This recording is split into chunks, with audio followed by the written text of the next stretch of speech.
कक्षा 5वीं, विषय हिंदी। प्यारे बच्चों, हम अपने पाठ को रिवाइज़ कर रहे थे, फसलों के त्यौहार। हमने बेटा यहाँ तक अपने पाठ को पढ़ लिया था। अब हम आज इस अगले भाग को पढ़ेंगे जिससे हम अपनी वर्कशीट को पूरा कर सकें। तो मैं एक बार पिछली लाइन से ही स्टार्ट कर देती हूँ।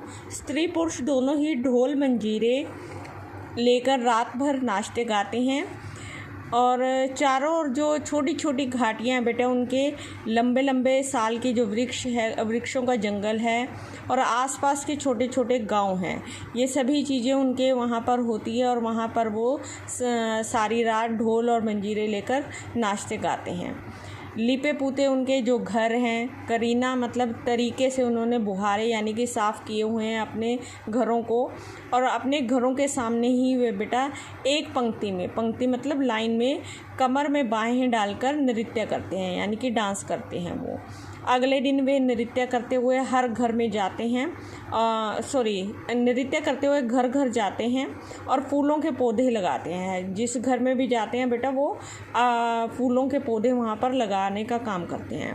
और हर घर से बेटा वहाँ पर चंदा मांगने की भी प्रथा है। प्रथा मतलब रिवाज है।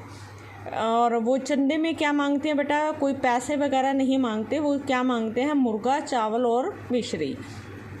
फिर उसके बाद बेटा वो खाने पीने का जो उन्होंने सामान बनाया है वो खाते पीते हैं और खेलते हैं।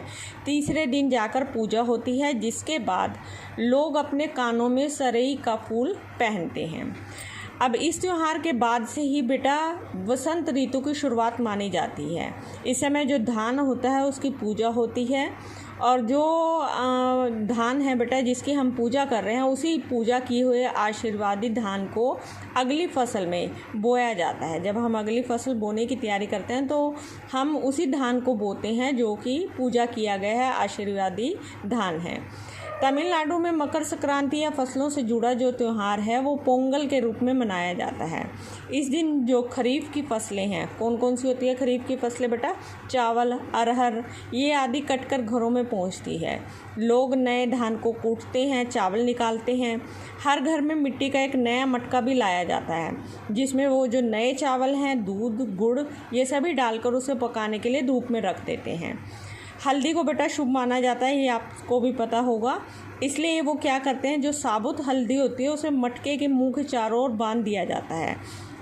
इस मटके को फिर वो 10:30-12 बजे धूप में रखते हैं और जैसे ही दूध में उफान आता है और दूध चावल मटके से बाहर गिरने लगते हैं तो पोंगला पोंगल, पोंगला पोंगल यानी कि खिचड़ी में उफान आ गया, ऐसे स्वर सुनाई देते हैं। वो गा कर बताते हैं। दूसरी ओर बेटा गुजरात जो एक अलग राज्य है, उसमें तो पतंगों के बिना मकर संक्रांति का जो जश्न है वो अधूरा ही माना जाता है। इस दिन अगर हम आसमान की ओर देखें तो वहाँ पर हमें हर रंग रूप आकार की पतंगे लहराती हुई दिखाई देंगी। प्रत्येक गुजराती, चाहे वो किसी भी धर्म का है, जाति का है, आयु का है, वो हर कोई पतंग उड़ाता है। हजारों लाखों पतंगे जो हैं बेटा वो आसमान में होती है, जिससे सूरज भी ढक जाता है, सूर्य भी ढक सा जाता है। नेक्स्ट पेज पर चलते हैं बेटा अपने। कुमाऊं में मकर संक्रांति को घुघुतिया भी कहते हैं। इस दिन आटे को और गुड़ को गूंदकर पकवान बनाए जाते हैं। इन पकवानों को बहुत अलग अलग आकार दिए जाते हैं, कोई डमरू की शेप में, कोई तलवार, दाड़िम का फूल की तरह बनाया जाता है। पकवान को तला जाता है बेटा, फिर इन सभी पकवानों को एक माला में पिरोया जाता है। जैसे आपके यहाँ पर होली में हम कंडी पिरोते हैं ना बेटा, इसी तरह से वहाँ पर इस तरह से पकवान बनाए जाते हैं और एक माला में इनको पिरोया जाता है। माला के बीच में संतरा और गन्ने की गंडेरी भी पिरोई जाती है। ये जो सारा काम है बेटा बच्चे बड़े रुचि से, उत्साह से कर लेते हैं। सुबह बच्चों को माला दी जाती है पहनने के लिए। ज़्यादा जब ठंड हो जाती है बेटा, पक्षी जो है पहाड़ों से चले जाते हैं। उन्हें बुलाने के लिए जो बच्चे हैं इस माला से अपने पकवानों को तोड़ते हैं और पक्षियों को खिलाते हैं और गाते हैं। साथ में गाना गाकर बुलाते हैं कि कौआ आओ, घुघुत आओ, ले कौआ बड़ो, माँ के दे जा सोने का घड़ो, खा ले पूरी, माँ के दे जा सोने की चूड़ी। इस तरह से वो गाना गाकर पक्षियों को बुला रहे हैं और जिस चीज़ की बेटा उनको कामना होती है, इच्छा होती है, वह मांग भी लेते हैं। तो देखिए कितने अलग अलग तरीके हैं बेटा मकर संक्रांति को मनाने के। कहीं दूध चावल और गुड़ की खीर बनती है, कहीं पर अनाज की खिचड़ी बनती है, 5 तरह के अलग अलग अनाजों की खिचड़ी बनती है। कहीं लोग नहाने के लिए नदियों में चले जाते हैं, कहीं लोग ठंड से ठिठुरते हो रहेंगे पर बर्फीले पानी में, ठंडे पानी में कम से कम एक डुबकी तो ज़रूर लगाएंगे कि साल भर का त्यौहार है, हमें एक बार तो नहाना है।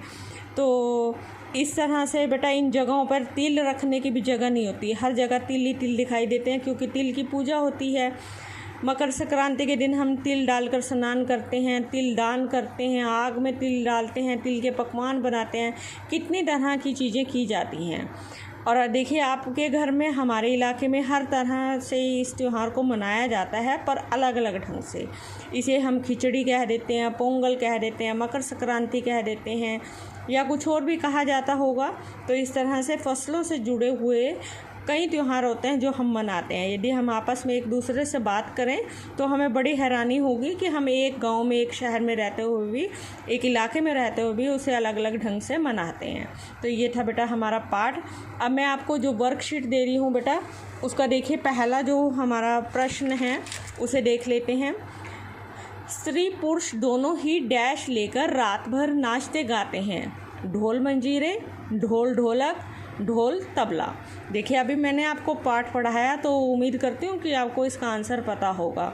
तो आप इस पाठ को बहुत अच्छे से रिवाइज़ करेंगे, दोबारा पढ़ेंगे वीडियो देखकर और फिर इस वर्कशीट को सॉल्व करेंगे। धन्यवाद।